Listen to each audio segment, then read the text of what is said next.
Friends ఇక్కడ red colour కనిపిస్తున్న subscribe అనే బటన్ ప్రెస్ చేయండి, ఆ పక్కన వచ్చే బెల్ బటన్ కూడా ప్రెస్ చేయండి. ఇలా చేయడం ద్వారా ఎప్పుడైతే ఏ వీడియో మిస్ కారు. ఈ వీడియోని తప్పకుండా లైక్ చేయండి. ఫ్రెండ్స్ ఈ వీడియో కింద డిస్క్రిప్షన్ లో ఒక న్యూస్ యాప్ లింక్ ఇచ్చాను. యాప్ జస్ట్ 4 MB మాత్రమే ఉంటుంది. ఈ యాప్ ఇన్స్టాల్ చేసుకున్న వెంటనే మీకు 50 రూపీస్ అనేది రావడం జరుగుతుంది. ఈ యాప్ తో మనం నెలకి 5000 వరకు ఎర్న్ చేసే అవకాశం ఉంది. సో తప్పకుండా అందరూ ట్రై చేయండి. Hi guys, Mahesh friends. DSC ఇతర కాంపిటేటివ్ ఎగ్జామ్స్ అన్నిటికీ కూడా టైం మేనేజ్మెంట్ అనేది చాలా ఇంపార్టెంట్. సో అందుకోసమే నేను ప్రతిరోజు కూడా మన ఛానల్లో చాలా మంచి కోర్స్ అనేవి అందించడం జరుగుతుంది.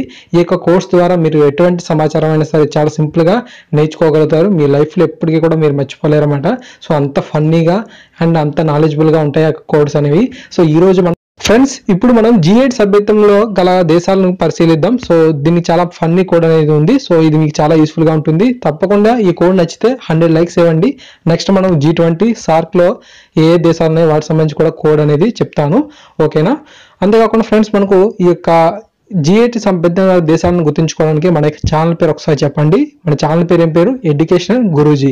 ఈ యొక్క ఎడ్యుకేషన్ గురూజీ అనే పదంలో గురూజీ అనే పదాన్ని నేను తీసుకుంటున్నాను. ఓకేనా? కొన్ని పెద్ద పెద్ద సిటీస్ లో మనం పరిశీలించినట్లయితే కేవ్స్ ఉంటాయి, ఇంటర్నెట్ కేఫ్లు ఉంటాయి. అంతేకాకుండా మనకు టీఎస్ సమోసా తినడానికి కూడా కేవ్స్ అయితే ఉంటాయి కదా.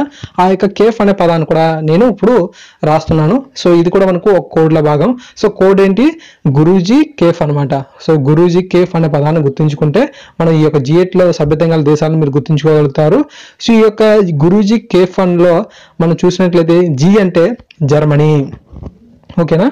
గురూజీ కేఫ్ లో G అంటే జర్మనీ.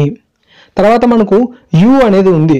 U అంటే మనకు యునైటెడ్ కింగ్డమ్, బ్రిటన్ అనమాట. United Kingdom.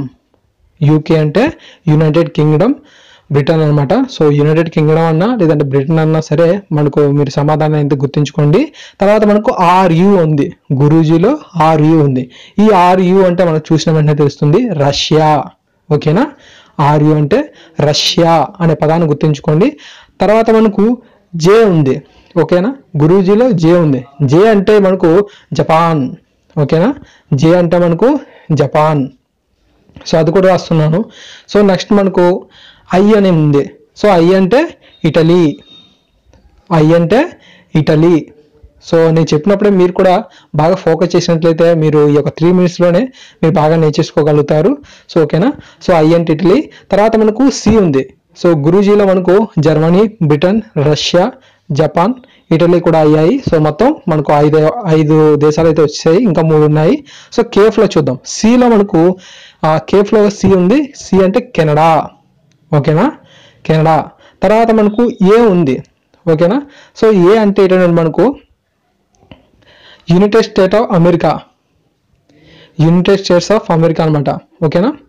A అంటే అమెరికా అనమాట. సో తర్వాత F అని ఉంది. F అంటే ఫ్రాన్స్. ఓకేనా ఫ్రెండ్స్?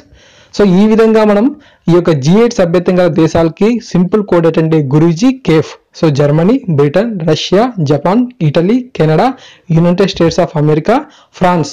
సో ఈ విధంగా మీరు ఈ యొక్క కోడ్ని అయితే బాగా నేర్చుకున్నారని చెప్పి నేను ఆశిస్తున్నాను. సో ఇటువంటి కోర్స్ ఎన్నో మన దగ్గర ఉన్నాయి. సో అన్ని సబ్జెక్ట్ని కవర్ చేస్తూ డిఎస్సి లోపు ఇతర కాంపిటేటివ్ ఎగ్జామ్స్ బాగా మీ ప్రిపరేషన్ అనేది కంప్లీట్ చేసేలోపు మంచి కోర్స్ అనేది ఇంకా అందిస్తూ ఉంటాను. సో తప్పకుండా ఈ యొక్క వీడియోస్ చూడాలంటే మన ఛానల్ సబ్స్క్రైబ్ చేసుకోండి, సపోర్ట్ చేయండి. 100 లైక్స్ రీచ్ అయిన వెంటనే మరొక మంచి వీడియోతో మేము ముందుకు వస్తాను. Thank you. Thanks for watching this video.